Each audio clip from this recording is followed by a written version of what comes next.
Jamaah. Yeay. Oh jamaah. Yeay. Alhamdulillah. Masya Allah, tabarakallah. Kita masih di Islam itu indah ya jamaah ya. Temanya juga masih sama nih. Waktu-waktu mustajab di bulan Ramadan. Coba aku rekap lagi dulu. Aku rekap dulu ya Bunda. Silakan, ya. Kak Sony. Nih yang pertama ya waktu yang mustajab di bulan Ramadan itu yang pertama adalah ketika waktu berbuka puasa. Yang kedua adalah ketika waktu azan berkumandang. Dan ketiga adalah ketika berdoa di antara azan dan juga iqomah. Masya Allah. Nah pertanyaan aku yang tadi, Iya. jamaah udah nungguin. Ada iya. waktu nih yang katanya sering kita lupain gitu. Iya. Padahal ini diijabah banget gitu. Masya Allah. Baik. Kapan? Siap. Silakan Bunda Tuti. Baik, terima kasih Kak Sony izin. Habib Syahab Muhammad, Ustadz Maulana dan Ustadz Syam. Bismillahirrahmanirrahim. Assalamualaikum warahmatullahi wabarakatuh. Waalaikumsalam warahmatullahi wabarakatuh. Allahumma sholli ala Sayyidina Muhammad wa ala ali Sayyidina Muhammad. Ketika kita berdoa, terkadang kita lupa. Ada detik-detik atau momen-momen yang tanpa kita sadari bahwa di situ ada doa yang diijabah oleh Allah SWT. Contoh, kan di bulan Ramadan ini kita sering membaca Al-Quran, berzikir, betul kan? Setelah membaca Al-Quran, jangan langsung ditutup. Angkat tangan kita, berdoa kepada Allah. Minimal kita baca doa, Allahumma rahamna bil Qur'an waj'alhu lana imama wa nura wa hudan wa rahmah. Allahumma dzakirna minhu ma nasina wa 'allimna minhu ma jahilna warzuqna tilawatahu ana al-laili wa atrafan nahar waj'alhu lana hujjatain ya rabbal alamin. Ketika kita selesai membaca ayat suci Al-Quran, tadarus Al-Quran, tilawah Al-Quran, jangan lupa berdoa kepada Allah. Ya Allah, berikan kekuatan iman dan Islam, berikan kepada kita kekuatan, mampukan kita untuk bisa menghatamkan Al-Quran dan doanya itu diijabah. Yang berikutnya adalah saat sepertiga malam. Nah walaupun kita sudah sholat tarawih, nah ini ya kan suka ada bertanya, kalau sudah sholat tarawih bolehkah kita sholat malam? Boleh, boleh saja. Kenapa tidak kalau kita sudah rutin, terbiasa ya. Jangan lupa dari jam 1 misalkan kita bangun. Boleh kan kita sholat taubat gitu kan ya. Berdoa lagi sampai jam 3 sebelum kita masak. Ada lagi saat kita waktu sahur. Jangan lupa ketika kita waktu sahur berdoa juga. Tanpa kita sadari jangan kita lepas. Ada detik-detik, ada momen-momen yang disitulah justru doa kita diijabah. Kapan lagi? Setelah kita sholat duha. Jangan lupa setelah sholat duha berdoa juga diijabah. Tidak ada satupun doa yang tidak diijabah. Ini bulan penuh berkah, bulan diijabahnya doa. Jangan pernah kita tidak berdoa. Ayo tangan kita diangkat. Mudah-mudahan ya Allah bulan ini semua keinginan kita terwujud. Amin. Di hari ini, di minggu ini, di bulan ini. Doakan orang tua, doakan untuk pasangan kita, doakan anak menantu cucu, doakan guru-guru kita. Dan doakan orang-orang yang kita sayangi. Kapan lagi nih? Sebelum sholat wajib dan juga setelah sholat wajib. Kadang-kadang kita kalau misalkan lagi repot. Udah deh gak usah berdoa, yang penting sholat. Justru setelah sholat itu doalah. Jangan sampai kita luput. Yakin bahwa semua doa yang kita panjatkan di bulan Ramadan ini akan diijabah oleh Allah Subhanahu wa taala. Jadi kita jangan sampai setelah sholat, setelah membaca Al-Quran, kita tidak berdoa. Udah yang penting mah kita sholat selesai. Itu tuh. Masya Allah, terima kasih ya Bunda Tuti sama-sama, Mas Sony. Masya Allah, tabarakallah. Itulah waktu-waktu yang disebutkan tadi sama Bunda Tuti. Waktu yang mustajab kalau kita berdoa insya Allah Allah akan ijabah. Dicatat ya dan langsung dipraktekkan mumpung lagi di bulan suci Ramadan nih. Masya Allah. Apa? Saya itu udah terbiasa. Terbiasa apa? Harus nyapa jamaah yang di rumah.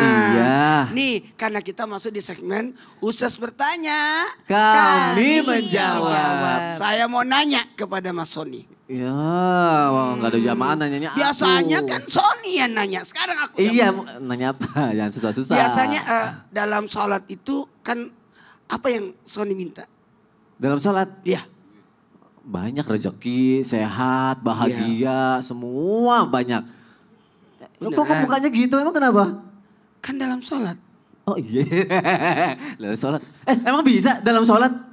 Mau tahu? Mau, emang gimana caranya? Bahas ya. Silakan Ustaz Maulana. Izin Bunda Habib dan Sasam. Terima kasih banyak tim Islami Tidak yang mengangkat tema ini. Karena bagaimana kita bisa makin dekat. Ajarkan orang berdoa. Bahkan buat anak-anak yang lagi nonton nih. Buat orang tua, jangan pernah lupakan ajarkan 5 doa yang wajib buat anak-anak kita. Sebelum saya bahas tema saya minta semua orang tua bahkan guru-guru yang nonton, guru SD, guru TK dan semuanya 5 doa yang wajib tidak boleh tidak dibaca. Apa itu? Doa sebelum makan, doa sesudah makan, doa sebelum tidur, doa bangun tidur dan doa keluar rumah. 5 doa ini wajib ini. Karena di sini ada unsur pendidikan di situ. Sebelum makan supaya bisa izin sebelum mengambil sesuatu, sesudah makan mengakui dan berterima kasih kalau ada pemberian. Sebelum tidur penyerahan diri dan ketika bangun tidur bersyukur Allah bangunkan dan tawakal ketika keluar dari rumah. Insya Allah, tabarakallah. Jamaah yang di rumah tepuk tangan semua Ustaz. Tadi saya tanya Mas Sony, ketahuilah sholat itu artinya doa. Sholat itu kumpulan doa-doa yang diawali dengan takbir dan diakhiri dengan salam dengan syarat dan rukun tertentu. Nah kalau sholat itu sebenarnya sudah doa. Tapi ada doa yang sangat diijabah ketika kita dalam sholat. Tapi ingat, hati-hati. Jangan sampai bergerak lidahnya. Nah apa itu ketika sujud? Sujud, ingat ya, ruku dan sujud tidak boleh baca Quran. Tidak boleh. Jadi yang paling bagus ketika ruku dan sujud itu adalah memuji Allah. Memuji Allah.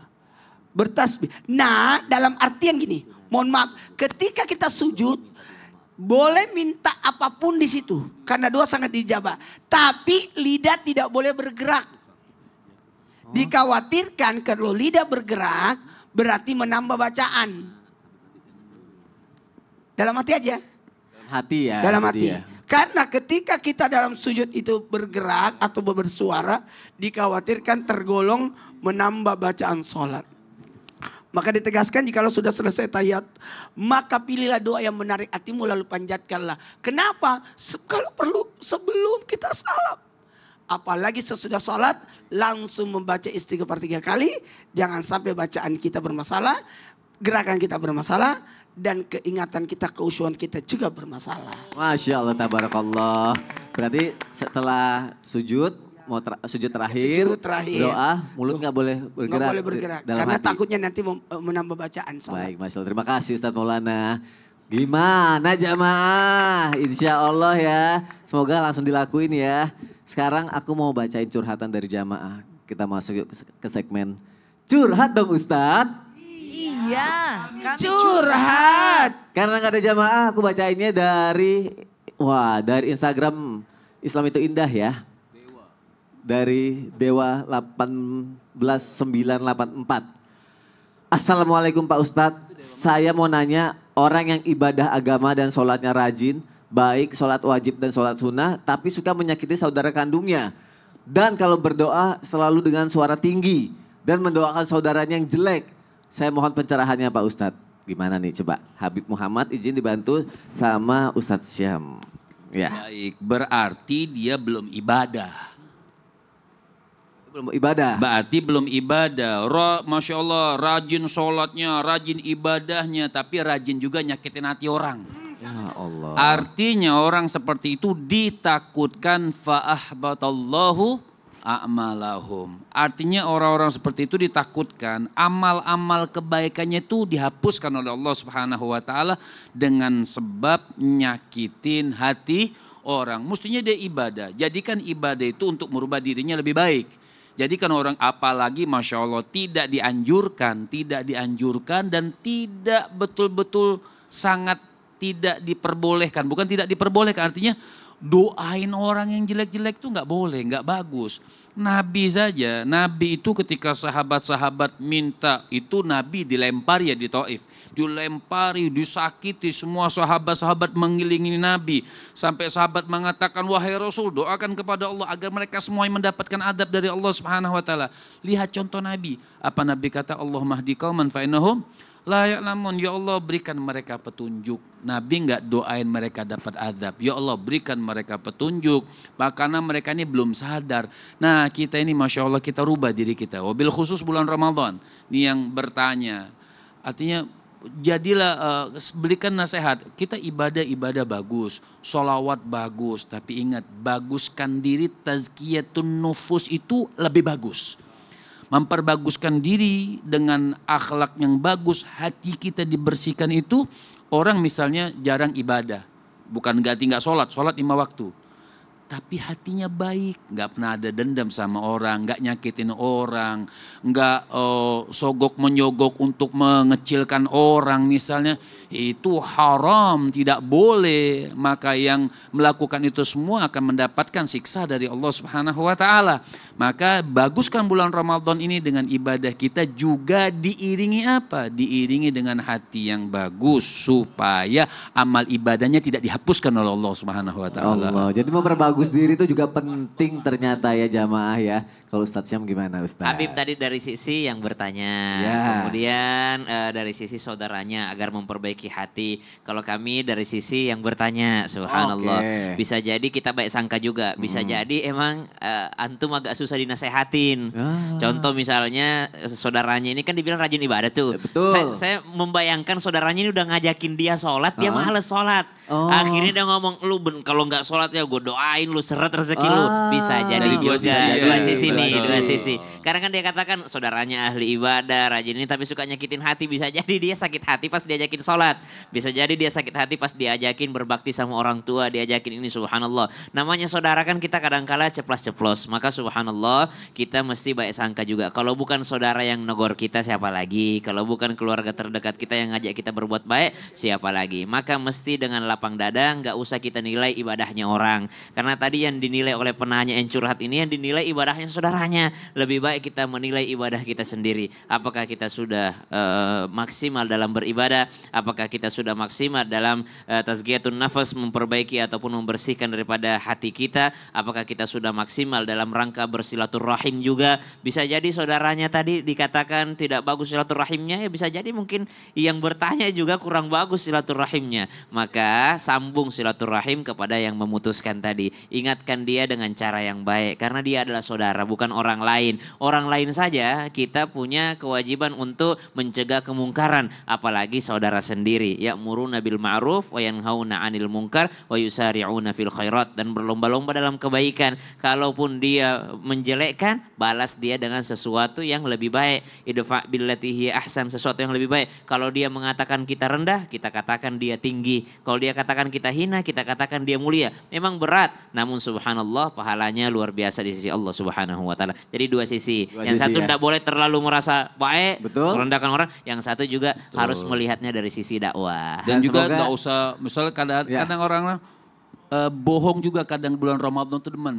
Misalnya ada yang bilang, untuk memperbaguskan ibadah di depan orang. Ya. Waduh. Misalnya, hari ini Masya Allah, saya ini misalnya ada orang jujur. Gitu. Ya. Saya hatam Quran sekali, saya udah 5 kali. Wah. Itu ada orang-orang Masya Allah. Jadi nggak Kenapa perlu. sih harus mau ini ya? Emang perlombaan apa? Betul. Artinya jujuran itu lebih penting di sisi Allah Subhanahu Tapi wa kalau taala. anak-anak kali boleh gak Bib ya? Boleh kalau anak-anak. Oh anak-anak mungkin. Boleh, tapi seperti Habib bilang tadi memperbaiki diri di bulan suci Ramadan juga penting ya. Dan Betul. semoga terjawab jawabannya ya Dewa ya. Habib jangan kemana-mana, ini mau nanya sama Ustaz Syam dikit-dikit. Siap, Pak Sony, apa tuh?